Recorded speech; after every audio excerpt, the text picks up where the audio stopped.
부활하신 주 예수 그리스도의 평화가 이 예배 오신 교우 여러분과 함께 하시기를 축원합니다. 한 주간 평안하셨습니까? 예, 감사합니다. 지난주에는 비가 자주 내렸죠. 그리고 황사먼지가 하늘을 온통 뒤덮기도 했습니다. 날씨는 고난주간을 보내는 우리 마음을 더욱 음울하게 했습니다. 어제는 주일을 준비하면서 교회 안팎을 둘러보면서 정리를 좀 했습니다. 바람에 쓰러진 것을 세워놓았고요. 흙먼지 쌓인 출입구 매트도 가져다가 털어 말리기도 했습니다. 그런 다음 예배당 뒤편 정원도 한 바퀴 쭉 둘러보았습니다. 동남쪽 정원 잔디에는 새순들이 파릇파릇 돋아나고 있었고요. 또 도로 쪽 화단에도 봄 기운이 들었는지 새잎들이 나올 준비를 하고 있었습니다. 그런데 그곳에 벌써 피어난 꽃이 있는 겁니다. 그동안 한 번도 본 적이 없는데요. 복수초가 바로 이 창문 옆에 피어 있습니다. 복수초는 2월 정도에 눈을 헤집고 피어나는 꽃인데요. 교회 화단에는 이제서야 핀 것입니다. 연노랑색의 복수초 모습이 얼마나 당당해 보였는지 모릅니다. 그리고 맞은편 가벽 바로 앞에는 겨우내 빈 가지로 있던 미선나무 가지에 빈 곳이 하나도 없이 흰색 꽃이 피어 있는 것도 보였습니다. 콘크리트 벽이 햇빛을 받아주니까 온기 때문에 먼저 꽃망울을 터뜨린 듯 합니다. 주변 밭에 뿌린 요소비료 냄새가 가득했는데도요, 그 은은한 향기를 맡을 수 있었습니다. 복수초와 미선나무 꽃을 보니 궂은 날씨로 움츠렸던 마음이 활짝 열린 듯 했습니다. 살아있는 것은요, 이렇게 우리에게 생기를 주는 겁니다. 여러분, 살아있는 것, 살아 움직이는 것을 자주 접하고 감탄하고 경탄하는 그런 시간을 가지면 좋겠습니다. 저는 그래도 건강관리를 한다고 틈틈이 걷기를 합니다. 낮에 못하면 밤에도 걷습니다. 우리 강제동에는 장평천이 있는데 지금 보니까요, 조명도 잘 되어 있죠. 그래서 시간에 상관없이 걸을 수 있습니다. 하천길을 걸을 땐 몸과 마음이 왠지 모르게 이렇게 치유되고 정화되는 듯한 그런 느낌을 얻습니다. 여러분, 한 주간 또 비가 제법 내리지 않았습니까? 그래서 하천길을 걷는데 쏴 하고 흐르는 그 물소리가 들리는데 왠지 모르게 힘이 나는 거예요. 낮에는 보이는 것이 많아서 시선이 고정되는 데가 많지만 밤에 걸을 때는요, 보이는 게 별로 없어요.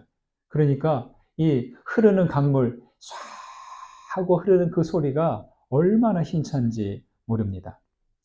시냇물과 강물이 흐르는 그 땅은 살아있다는 증거죠. 영어로 봄을 뭐라고 하죠? 뭐라고 하죠, 영어를? 스프링이라고 하죠. 스프링은 용수철이라는 뜻도 있고요. 동사로는 뛰어오르다, 솟아오르다 이런 뜻이 있습니다. 그리고 스프링에는 샘물이라는 뜻도 있죠. 개구리가 땅으로 휙 나오고 새싹이 돋아나고 샘물이 솟아나니까 그게 바로 스프링이죠. 이런 생각을 하는 동안 에스겔 43장의 말씀이 생각났습니다. 이스라엘 하나님의 영광이 동쪽에서부터 오는데 하나님의 음성이 많은 물소리 같고 땅은 그 영광으로 말미암아 빛나니, 이렇게 말이죠. 하나님의 영광은 많은 물소리처럼 오고 돋는 해처럼 우리에게 비춘다라고 노래합니다. 또 하나님의 은총은 봄처럼 다가오십니다. 여러분, 예수 그리스도는 어떤 분이세요? 우리에게 많은 물소리처럼, 영광의 빛처럼, 그리고 봄처럼 오신 분이십니다. 오늘 부활절 예배에 오신 여러분 모두에게 봄처럼 오신 그리스도의 생명이 가득하시기를 축원합니다. 오늘 말씀은 베드로가 가이사랴에 있는 로마의 백부장 고넬로의 집에서 복음을 전하는 내용입니다. 유대인이요, 지금 시대는 아니지만 유대인이 이방인의 집에 가는 일은 매우 매우 이례적인 일입니다. 베드로는 어째서 이방인 군대 장교의 집에까지 가게 된 것일까요? 고넬료는 군대 장교지만 경건하고 평소에 늘 구제를 하고 항상 기도하는 사람이라고 소개되어 있습니다. 그가 기도 중에 환상 가운데 하나님의 사자가 와서 요빠 지역에 와 있는 베드로라 하는 이를 불러서 말씀을 들으라고 하는 이야기를 듣습니다. 그는 곧바로 사람을 보냈어요. 다음 날 고넬료의 부하가 베드로가 머물고 있는 시몬의 집에 있을 때, 그때 베드로는 뭐 하고 있었냐? 지붕 위에 올라가서 기도하는 중이었습니다. 기도하고 있는데 환상을 봅니다. 이런 환상을 보이죠.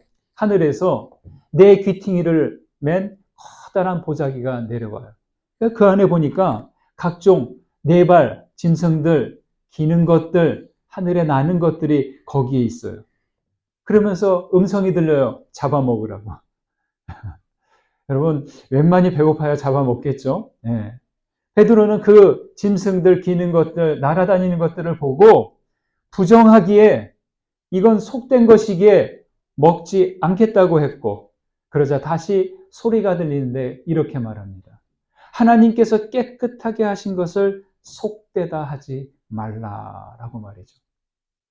여러분, 베드로가 본 이 보자기 환상, 그리고 하나님께서 깨끗하게 하신 것을 속되다 하지 말라, 이것은 무슨 의미일까요? 이것은 이스라엘과 이방을 구별하는 그동안의 경계를 뛰어넘는 놀라운 선언이라고 할 수 있습니다. 유대교 율법은요, 죄인들과 이방들에게서 철저하게 거리를 두었습니다. 그러나 이제부터 성령께서는 그 경계선을 넘어서 그들에게도 복음을 전하시겠다는, 그들에게도 다가가서 복음을 전하라는 뜻으로 읽을 수 있습니다. 이것은 바로 예수께서 지상명령 때 하신 말씀, 유대와 사마리아와 땅끝까지 이르러 내 증인이 되라 라는 말씀과 일치합니다. 베드로가 이 환상과 음성이 무슨 뜻인지 의아해 하고 있을 때 마침 고넬료가 보낸 사람들이 바깥에 찾아왔습니다. 베드로는 그들을 따라갔고 고넬료의 집에 도착했습니다. 고넬료에게 전후 상황을 듣고는 베드로가 마침내 입을 엽니다. 오늘 말씀 34절, 35절 보실까요? 함께 읽습니다. 베드로가 입을 열어 말하되 내가 참으로 하나님은 사람의 외모를 보지 아니하시고 각 나라 중 하나님을 경외하며 의를 행하는 사람은 다 받으시는 줄 깨달았도다. 그동안 하나님과 말씀은 이스라엘이 다 독점하고 있었어요. 자기들이 하나님께 선택받은 민족이라고 하면서 자기들만이 하나님을 다 아는 듯이 그렇게 주장하고 있었죠. 그런데 이제 앞으로는 모든 세상으로 하나님께서 확장하시겠다는 선언입니다. 여러분, 하나님은요, 그 무엇으로도 제한되지 않으시고 제한할 수도 없는 분이십니다. 하나님의 정의와 사랑과 진리는 보편적이기에 누구도 제한받지 않고 허락됩니다.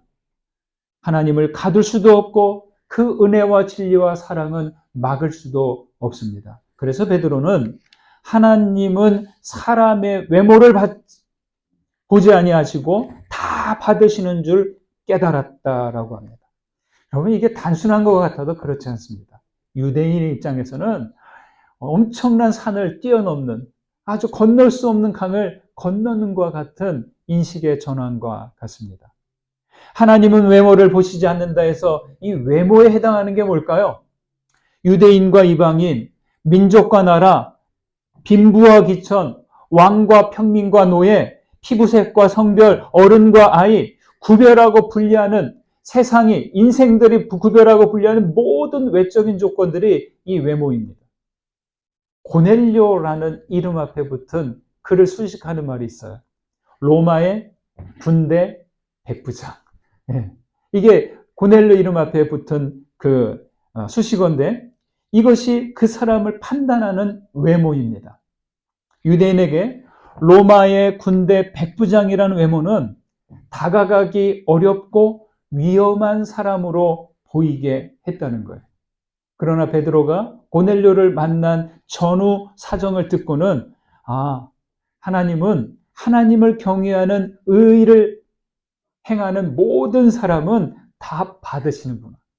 그동안 유대계 전통에서 율법만 따르는 사람, 그들에게만 오신 게 아니라 이미 하나님을 경외하는 사람들에게 다 찾아가셨구나라고 합니다. 아시는 분들은 아실 거예요. 살다 보면 나 자신을 포함하여 우리 사람이 너무 이 시야가 좁은 것을 경험할 때가 있어요. 왜 그 사람은 이런 것밖에, 이 정도밖에 못 보지? 왜 이렇게밖에 생각을 못하지? 시야가 좁기 때문에. 또 그리고 더 가면 왜 이렇게 속이 좁지? 아무것도 아닌 거에 서운해하고 삐치고 오해하고, 그렇죠? 이거는 바로 우리 자신들 다 포함하는 이야기입니다. 그러나 하나님은 그런 외적 조건을 기준 삼지 않고 하나님을 경외하고 의를 행하는 사람을 다 받으신다는 거예요. 사무엘 선지자가 이새의 집에 가서 성령께서 정하는 이에게 아들에게 기름 부으라는 지시를 내렸잖아요. 그래서 이새의 아들에게 기름 부으러 갔는데 사무엘 선지자에게 하나님께서 이렇게 말씀하셨어요. 사람은 외모를 보거니와 나 여호와는 뭘 본다? 중심을 보신다라고 했어요. 여러분, 이때 만약 사무엘 선지자가 끝까지 외모를 기준으로만 대상을 선택했다면 다윗은 기름 부음을 못 받았어요. 이스라엘 역사는 바뀌었을 것입니다. 하나님은 외모가 아닌 어디를 보십니까? 주님은 중심을 보세요. 이 중심을 히브리어로 레브, 마음이라고 합니다. 하나님은 어떤 사람에게 귀를 기울이십니까? 겉모습이 아닌 하나님을 경외하고 의를 행하는 사람, 즉 그 마음 중심이 하나님께 향해 열려있는 사람에게 귀를 기울이신다는 거예요. 아무리 외모가 그럴듯해 보이고 있어 보이고 괜찮아 보여도 그 중심이 하나님께 향해 있는지 아닌지 주님만이 아신다는 거예요. 햇빛은 모든 것을 비춥니다. 비는 모든 땅에 내리듯이 하나님의 은혜와 진리는 사람이 세운 경계에 제한받지 않으십니다. 그런데 인생들은 자꾸만 편견과 좁은 마음으로 하나님을 작은 분으로 제한하려고 합니다. 아주 오래전에 우스갯소리 가운데 코끼리를 냉장고에 넣는 법, 이런 이야기가 있었어요.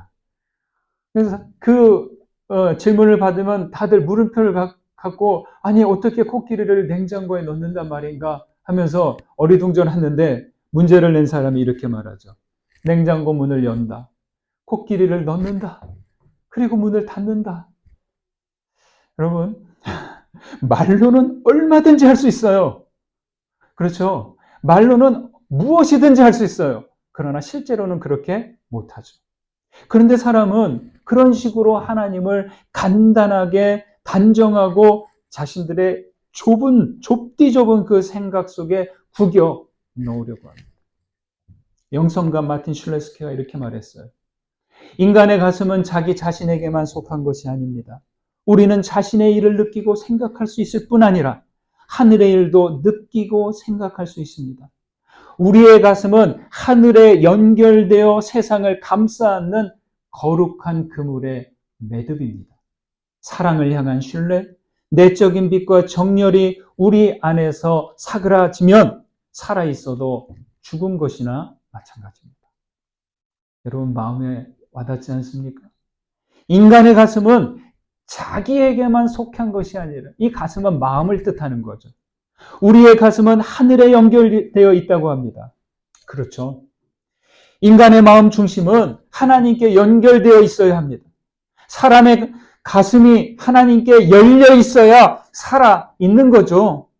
하나님께 닫힌 마음은 그 믿음과 내면의 빛이 사그라들고 죽은 것과 다름 아닌 그런 상태가 됩니다. 하나님을 향해 열려 있는 상태는 상황과 조건에 따라 변하는 것이 아닙니다. 어떤 상황, 어떤 조건이라도 항상 하나님을 향하고 자기 중심을 열어두는 사람입니다. 베드로와 고넬료는 어떤 사람? 둘 다 하나님께 열려있는 사람들이에요. 그래서 하나님은 두 사람을 연결하여 만나게 하셨어요. 놀라운 일입니다. 무전을 할 때 어떻게 해요? 저쪽에도 무전기를 가지고 있고 이쪽에도 무전기를 갖고 있고 신호를 보냅니다.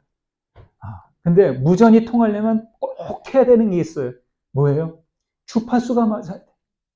아무리 같은 종류의 무전기가 있어도 주파수가 맞지 않으면 그 연결이 안 돼요. 그죠? 여러분, 우리가 하나님께 열려 있다는 것, 이게 중요합니다. 하나님께 열려 있는 사람은 나라가 달라도, 민족이 달라도, 그 외모가 달라도 하나님을 통해 연결되는 겁니다. 우리의 마음 중심은 하나님께 속해 있음을 기억하십시오.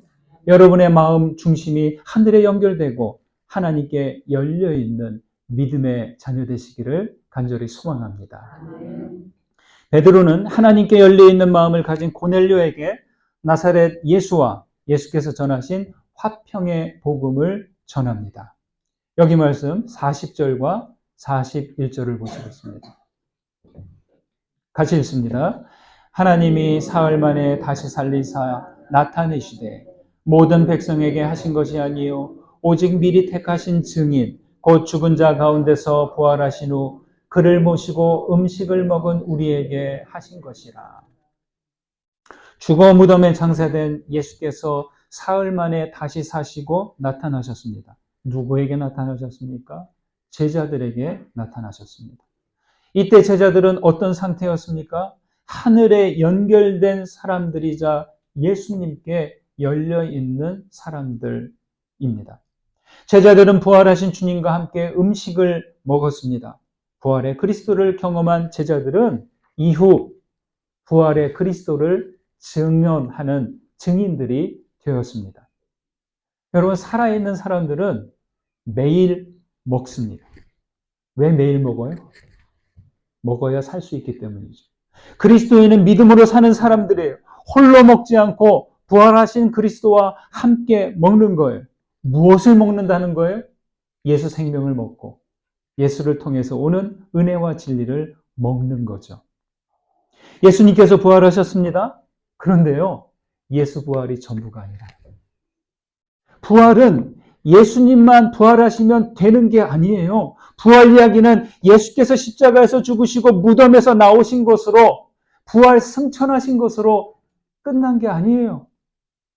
그를 믿는 자들이 부활의 그리스도와 함께 살면서 살아가는 이야기예요. 여러분, 부활을 죽음 이후로 미루지 마세요. 믿음으로 사는 사람들은 부활하신 그리스도와 오늘 부활을 사는 것입니다. 부활하신 그리스도와 함께하는 것이 믿음이고 실제여야 합니다. 그래야 믿음 생활에 능력이 있는 거죠. 우리는 매일을 살기 위해 끼니를 거르지 않죠. 밥심으로 산다. 이런 말 얼마나 많이 합니까? 여러분, 맞습니다. 밥심으로 삽니다. 우리가 영혼을 살려면 매일 그리스도와 함께 부활을 먹고 그 힘으로 살아가는 거죠. 우리가 왜 예수님을 믿고 왜 예수님의 부활을 믿습니까? 힘을 얻자는 것입니다. 그래야 지치지 않고 일상을 살아갈 수 있는 거죠. 며칠 전에 경기도 성남에서 아침에 타조가 길거리를 뛰어다니는 일이 일어났어요. 그럼 여기가 아프리카인가요? 타조가 길거리를 뛰어다니는 거예요. 저는 뉴스를 보고 알았는데, 참, 사람들이, 그 운전하는 사람들, 길거리에 걸어가는 사람들, 그 장면을 보고, 되게 놀라는 거예요. 커다란 타조가 그 큰 다리로 그냥 성큼성큼 뛰어다니는데, 교통체증이 일어났고요. 사람들이 놀라고, 또 재빠른 누군가가 영상으로 탁 찍어서 방송국에 보낸 거예요. 타조가 어디서 왔을까요? 인근 생태 체험장에서 우연히 문이 열린 것을 알고 그것을 통해서 탈출한 거죠. 다행히 다친 사람도 없고 타조도 다치지 않고 포획되어서 체험장으로 돌아갔대요. 작년에도 아마 서울 어린이대공원에서 얼룩말 한 마리가 탈출한 일이 있었죠. 이름이 세로라고, 참 예뻐서 제가 기억하는데, 그래서 차도를 다니다가 주택가 골목길에서 이렇게 포위되어서 잡혀서 다시 공원으로 돌아갔다는 기사를 보았는데요. 자, 여쭤볼게요. 타조와 얼룩말이 왜 우리를 나와서 거리를 뛰어다니게 된 것일까요? 어렵지 않습니다. 그들은 살아있기 때문이에요. 네. 죽은 생명은 우리를 나오지 않아요. 나다니지 않습니다. 살아있는 생명은 갇혀있기를 원하지 않고 야생을 뛰어다녀야 됩니다. 부활절에 계란을 나누는 것은 알이 살아있는 생명을 상징하기 때문입니다. 여러분, 계란을 품으면 적당한 온도가 되면서 일정한 시간이 되면서 병아리가 나옵니다. 우리 오늘 부활란을 나누는데요. 삶은 계란이 아니라 날계란입니다. 유정란입니다. 아마 그것을 이렇게 품고 한 일주일 정도 지내시면 아마 깨어날지도 모릅니다. 어떻게 병아리가 가만히 있던 계란 안에서 병아리가 나오는 것일까요? 여러분, 그렇습니다. 생명이 있기 때문에. 예수께서 죽으신 예수께서 어떻게 다시 나타나셨을까요? 하나님께서 그 안에 다시 생명력을 불어 넣어 주셨기 때문이죠. 다시 살리시고 나타내셨기 때문입니다. 여쭤보겠습니다. 여러분, 예수 그리스도를 믿으십니까? 그리스도를 믿음은 부활의 그리스도를 믿는 거예요. 죽은 그리스도가 아니라 살아계신 예수 그리스도를 믿는 거예요. 자기 안에 부활의 그리스도가 계신 사람은 죄와 죽음에 갇히지 않습니다. 그래서 예수 생명을 품은 사람은 그 사람을 통해서 부활하신 예수께서 나타나셔야 하는 겁니다. 어떤 모습으로요? 우리가 주님을 조금이라도 신뢰한다면, 예수님으로 말미암아 조금이라도 소망과 희망을 갖고 있다면, 예수로 말미암아 조금만이라도 사랑할 수 있는 그 의지와 믿음을 갖는다면 저와 여러분들 안에는 예수께서 살아 계신 것입니다. 여러분, 부활의 몸이신 예수 그리스도의 그 충만한 생명력이 우리 모두에게 넘쳐나시기를 주님의 이름으로 축원드립니다. 받은 은혜 기억하시면서 거듭의 기도 드리십니다. 말씀 가운데 울림이 되고 깨달아진 부분이 있으십니까? 붙드시고 기도로 올려드리십시오. 기도하십니다.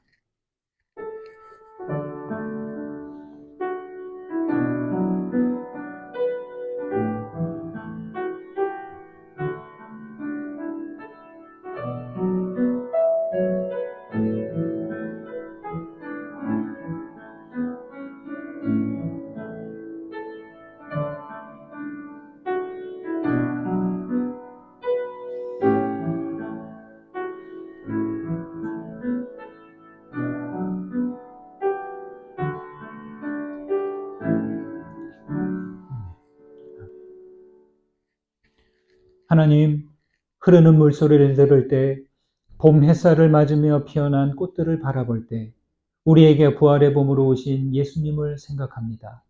예수를 만남으로 우리들은 구원의 봄을 맞게 되었나이다. 주님, 우리의 마음 중심이 항상 하나님께 열려 있기를 원합니다. 우리 중심을 주장하시어 하늘에 연결되어 세상을 감싸는 거룩한 그물의 매듭이 되게 하옵소서. 주님, 우리에게 믿음 있게 하셨으니 산 믿음이 되게 하시고 주님과 함께 부활을 먹고 부활의 능력으로 살아가게 하옵소서. 우리를 통해 부활하신 그리스도께서 나타나기를 원하오며 주 예수 그리스도의 이름으로 기도드립니다. 아멘.